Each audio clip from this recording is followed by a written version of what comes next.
Hey everybody, it's nice to be with you here today at the When Life Hands You Teenager Conference, one of my favorite conferences in Dallas. I'm Dr. Kelly Jameson, and I am a therapist in private practice and also a speaker here in Dallas. I spend most of my time with teenagers and their parents, and I have been sitting with teenagers for about 6 hours a day since March.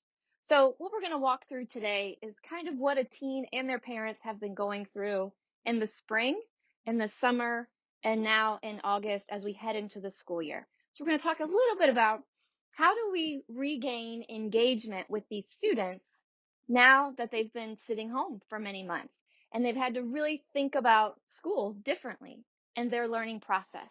And how can we get them back now that they have figured out that they can really complete their school day in a few hours from the comfort of their bedroom? So let's get into it.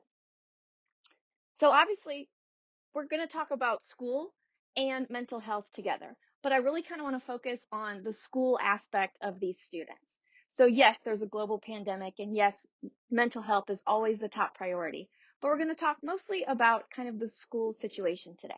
So what happened for them in March? So the world shut down basically, and what happened was they watched adults have to pivot, right? The famous Friends scene, pivot, pivot. They watched adults pivot. So they were watching very closely. And let's be honest, some adults did this really well, and some adults did not do this very well. Some kids did this very well, and some kids did not do this very well, right? So there's a lot of factors at play here. Personality types, student types, learning styles. For some, it was a blessing, and for some, it was a curse. But what happened was they watched adults scramble, right? The curtain behind the Wizard of Oz, they saw the wizard for what it was. Or, they saw inside the sausage factory and they thought, all these adults who always have so much to say to us, they don't seem like they have it together right now, right? So they're watching adults scramble, and an already skeptical audience of teenagers basically was like, wait a minute. This whole school thing might be a sham. I can learn everything I need to know from my bedroom and the internet. So that was interesting to hear their comments in therapy during that time because they basically, like, the lights came on for them and they were like, wait a second, right? We're seeing this trend in universities and colleges, or I should say young adults who are choosing a non-traditional path for colleges. But now I think we may start to see that trickle down in high schools too, because now kids were forced to kind of learn from their laptops and they thought, do I need an 8-hour school day to figure all of this out? Do I have to sit with a teacher for 45 or 80 minutes? I can kind of do this on my own, right? So that's the kid you're getting back in the fall. So what do you do with that child? All right. So in the spring, everyone sort of, felt their way around in the dark for e-learning. And then comes summer. Summer is when they were happy to be done with the schoolwork, but we started to see some kids kind of break down a little bit. So I was getting more calls from parents saying, my son's never been to therapy, but we're worried about him. He seems really withdrawn and isolated. So as the summer rolled around, the kids were saying in therapy a couple of things. This was the break I didn't know that I needed. So for some of them, it sort of recharged their batteries. But for some teens, it was so isolating that they started to crack. We have to remember that adolescents, more than any other chapter of the lifespan, really need their peers, right? So basically we took them out of their natural habitat and we put them in their house with their parents and their siblings, right? So we took the polar bear out of the ice cap and put him in an apartment and handed him a screen where all they were doing watching flashes of their habitat. And we call that TikTok. And we call that YouTube. And we call that Snapchat. That was their only means of communication with their natural habitat. And teens need each other. It is crucial to their development during this time. So some of them just use the time to literally hibernate and rest. And then others, without that constant communication from their peers, they fell apart, right? So while most of them loved working from home, the schoolwork side of it, socially, a lot of them fell apart. And a lot of them came to therapy for the first time. A lot of people were asking me, Kelly, how's your practice? How's your practice? And I said, my practice is booming. Lots of new people. Nobody missed an appointment because they didn't have anywhere else to be, right? And yes, they did come to me live from their beds, like sleepy eyed and hair a mess, but they showed up and we did some good work over the summer. A lot of them, they learned things, and this is in the spring and the summer, that they finally had time to learn. So I'm hearing from teens that they finally learned how to play the guitar thanks to YouTube. Some of them learned calligraphy. Some of them just read books that they wanted to read just because they had the time to do it. So the reflective nature of this time for the teens really sounded like, gosh, I really got to do things that I never have time to do. Or the little petty arguments with some of their friends didn't seem so important anymore. They actually got to sort of turn the volume down and do some things that they wanted to do. So that was the summer and that was the spring. So now we have them in August, right? As we film this, this is still August. So a few of them, many of them are back in school and have been for a couple of weeks now. But here's where the conversation turned in therapy. So I have said to many of them, just, making small talk. So have you done much back to school shopping? Guess how many people have done like back to school preparation or preparedness for school? I'm talking notebooks, uniforms, anything. None of them. Not one child had done any sort of preparation for school. And many of them have been in school now for a couple of weeks. Most kids could not even tell you the official start date of their school. That is something. And yes, I understand that the dates have been changed and many have flipped from in-person already to e-learning. But for a teenager not to know their first day of school or to not have shopped for anything is atypical in August. One of the parents I was talking to said they went and bought some school uniforms, and usually, um, they have to back the fleeces are on back order, and there's never, enough shirts or whatever. And the mom said to the employee, "Are we early? Because usually you guys don't have this much inventory."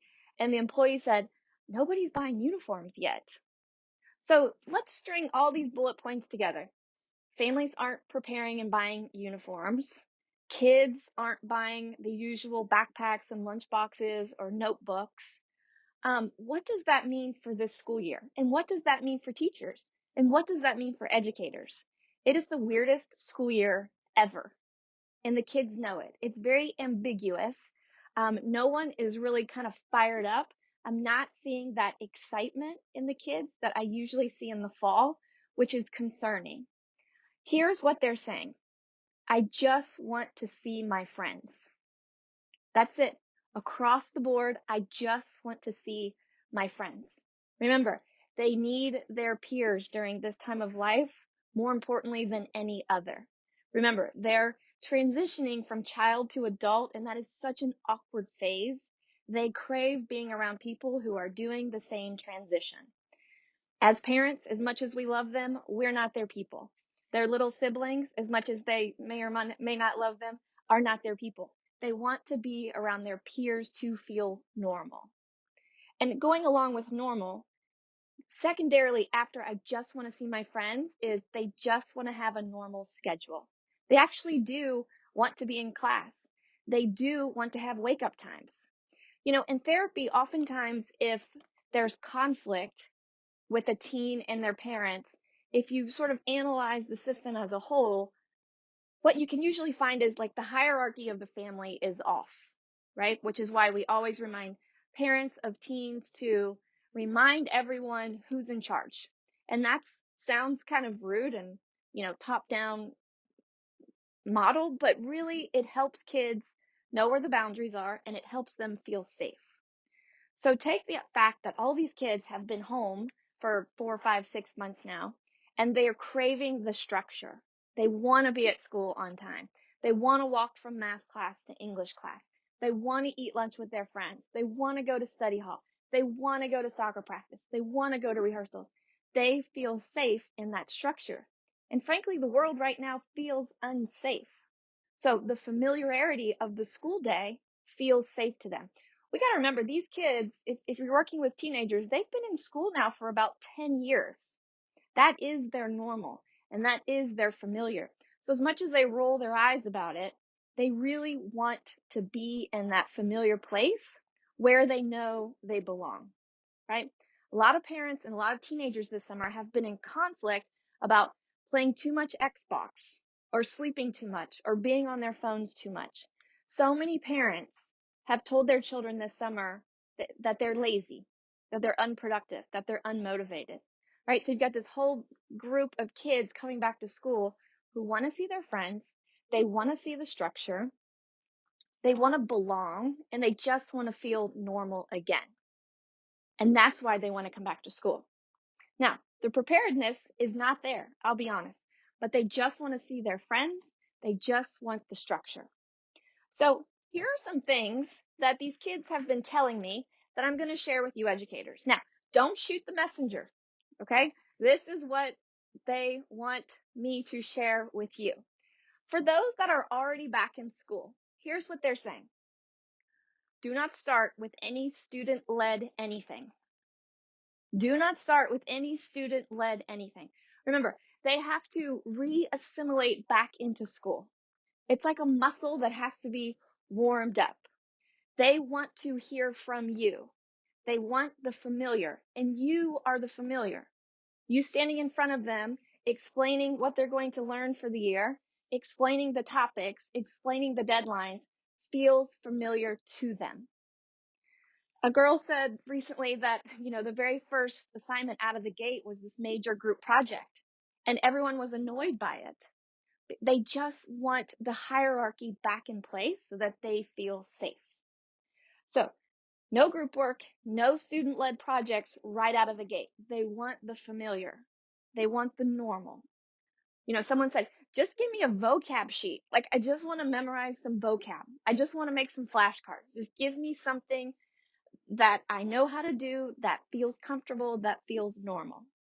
Now, a lot of teachers already are saying, they're being annoyed at the changes, and then that's coming through to the students in the classroom. So my other tip is don't blame the district, or don't blame your principal, or don't blame your head of school for anything that's not working in your classroom. You have your classroom. That is your domain. That is your bubble. Kids want to see you prepared for that space. They don't want to hear that there's so many changes from the district that they don't quite know what to do inside of their classroom, right? They want to know that you're in charge. You've got this. Remember, we're just we are reassuring them of the structure and the hierarchy of school.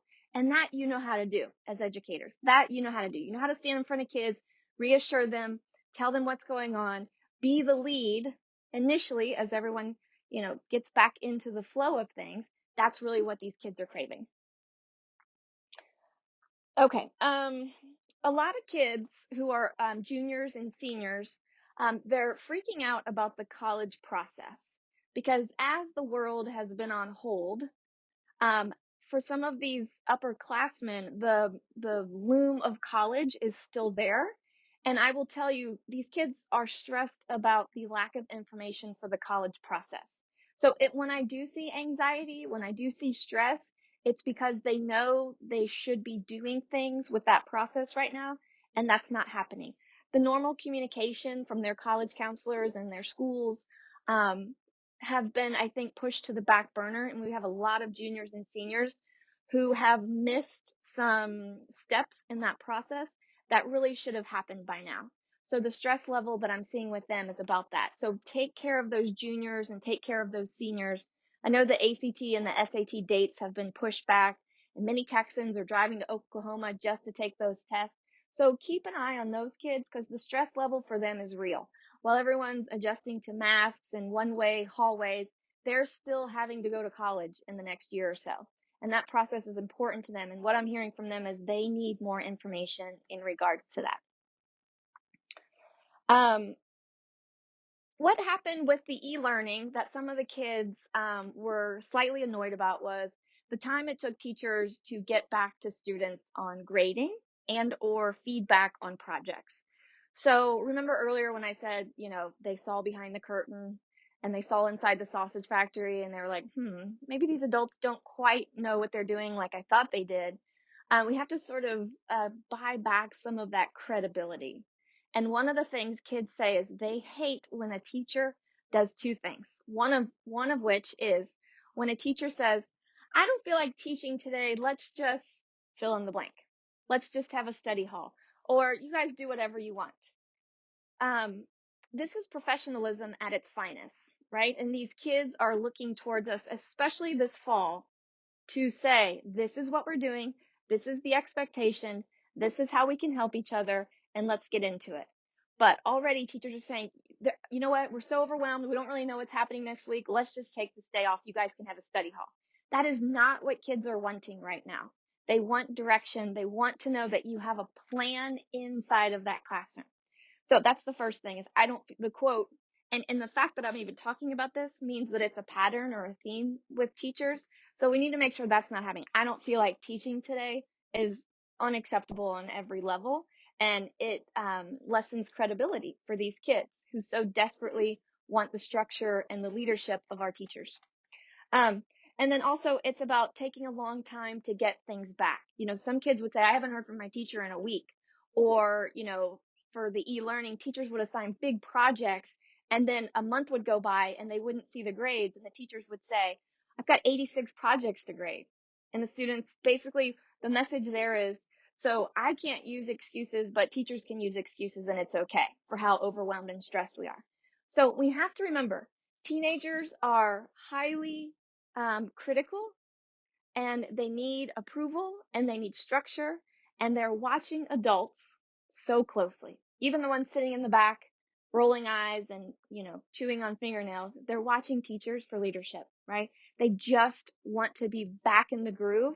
They want to have school. They want to learn things. They want to have the structure and they want to have their friends. And another thing that's really important is these kids, many of them are still worried about getting sick.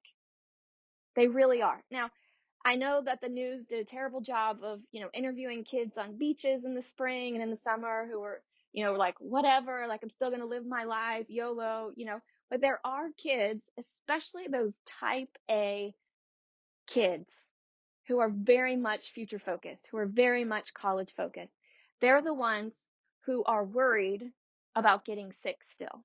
They're the ones kind of playing it safe, who really have done a good job of staying home this summer and the spring because they have goals. So we can't assume all teenagers have like the I don't care about COVID situation going on. There are those type A kids who really are fearful about getting sick, or they really are fearful about not being able to ride their horse or play in the soccer game or affect their chances of a college scholarship and whatever it is that they're working towards. So when these children come back in the fall, right, you have to remember that they want to see their friends, they want some normalcy, but some of them, not all, some of them are still really worried about getting sick. So we have to make sure we're taking care of that too. So what do? I've given you a lot of sort of don't do things, but what are some things you can do? I think some icebreaker questions should look different this year. Not what did you do this summer or tell me about something fun you did this summer, but some really more higher EQ type questionings was, something like, what'd you learn about your parents during the quarantine? How do you think your parents or your brother or your sister or yourself handled that stress? How resilient do you think your friends are or your family are? Ask some more hard-hitting questions and they should be able to answer. They've had a lot of time to reflect. What do you think school should look like now going forward? What did you learn about your education? Did anything change for you with all of that downtime? And see what they come up with. Please avoid the how was your summer? Tell me something you did. Did you travel? Like, we're in a pandemic. I think we can ask some more hard-hitting questions that really get to the heart of the matter. Some will answer authentically and some will not. But I think you can start with the welcome back. We're happy to have you here. This strangeness is temporary. We will get through it together. And how can we have a good year despite what's happening in the world? So have a great school year. Good luck to you. Good luck to your students. And thanks again for having me.